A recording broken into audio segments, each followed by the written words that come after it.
पहलगाम आतंकी हमले ने हमें फिर से याद दिला दिया है कि पाकिस्तान को लेकर कांग्रेस और उसके नेताओं की विचारधारा में कितनी मिलावट है। और इसी मिलावट को कांग्रेस काल के पूर्व गृह मंत्री पी चिदम्बरम ने बिना किसी झिझक के दिखाया। उन्होंने ऑपरेशन सिंदूर के लिए रखी गई पार्लियामेंट्री डिबेट के कंटेक्स्ट में द प्रिंट के साथ हुए अपने इंटरव्यू में कुछ ऐसा कहा। The second one is they are unwilling to disclose what the NIA has done all these weeks. Have they identified the terrorists, where they came from? I mean, for all we know, they could be homegrown terrorists. Why do you assume that they came from Pakistan? There's no evidence of that. यहाँ चिदम्बरम भारत की सरकारी जांच agency NIA पर सवाल उठाते हुए कह रहे हैं कि NIA इतने हफ्ते से क्या कर रही है, वो क्यों अज्यूम कर रहे हैं कि आतंकवादी पाकिस्तान से आए थे और एविडेंस कहाँ है। चिदम्बरम जी, आप कहना क्या चाहते हैं? They could be home grown terrorist. खून खौल जाता है जब अपने ही देश के नेता दुनिया भर में आतंकवाद का गढ़ कहे जाने वाले पाकिस्तान को क्लीन चिट दे देते हैं और अपनी ही सरकारी संस्थाओं पर सवाल उठाने लग जाते हैं। अब यूं तो पहलगाम आतंकी हमले के बाद में कांग्रेस ऑपरेशन सिंदूर पर अपनी ही सेना और सरकार पर पहले ही इतने सारे सवाल उठा चुकी है, लेकिन पी चिदम्बरम का ये बयान उनके और कांग्रेस पार्टी के पाकिस्तान प्रेम की गहराइयों को उजागर कर देता है। और यहीं से हमें कांग्रेस की उन करतूतों को याद करने का मौका मिल जाता है जिन्होंने दशकों से पाकिस्तान को बचाने का और भारत में हिंदुओं को दबाने का काम किया है। 2004 के इशरत जहां केस से लेकर 2007 के समझौता ब्लास्ट तक हर इंसिडेंट में कांग्रेस ने पाकिस्तान को लिंक करने से पर्दा किया है। न जाने किस बात का डर है। 2004 में लश्कर ए तैयबा से जुड़े 4 आतंकियों को गुजरात पुलिस ने एनकाउंटर में मारा था।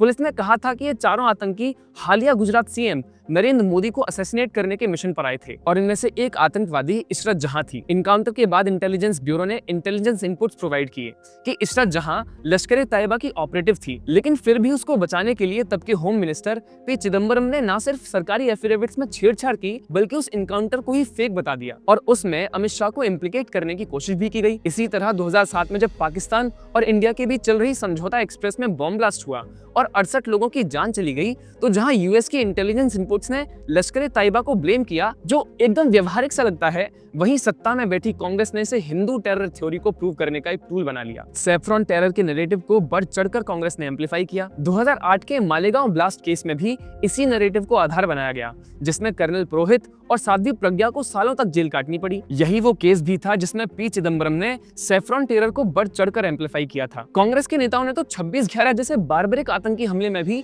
पाकिस्तान को जाने दिया। उन्होंने पाकिस्तान और लश्कर ए तैयबा को क्लीन चिट देते हुए कहा था कि ये पूरी साजिश आरएसएस और हिंदुओं की थी। वो तो भला हो तुकाराम ओमले जी का, जिन्होंने कसाब को जिंदा पकड़ लिया, वरना कांग्रेस की हिंदू टेरर की थ्योरी न जाने क्या रूप ले लेती। अब अगर सिर्फ इस स्टेटमेंट की ही बात करें तो साफ है कि कांग्रेस पार्टी फिर से वही नीति अपना रही है। वैसे भी चिदम्बरम कांग्रेस की डर्टी ट्रिक्स डिपार्टमेंट के हेड रहे हैं और इसी तरह के नैरेटिव्स बड़े शौक से चलाते हैं। लोगों में सरकार को लेकर डाउट क्रिएट करने में वो पूरी पार्टी को लीड करते रहे हैं। उनका पाकिस्तान के इन्वॉल्वमेंट पर डाउट करना और एविडेंस मांगना सीधा सीधा सरकारी एजेंसीज पर सवाल उठाना है। पहलगाम हमले के बाद में सरकार ने सर्वदलीय बैठक बुलाई थी। जाहिर है कि हमले के हर एस्पेक्ट को दलों के नेताओं को बताया गया था। ऐसे में कांग्रेस ने अपनी पुरानी आदत को दोहराया है। ये पार्टी पिछले 10-11 साल से संवैधानिक संस्थाओं के ऊपर भारतीयों के मन में डाउट क्रिएट करती आ रही है। कोई भी सरकारी संस्थान छूटी नहीं है।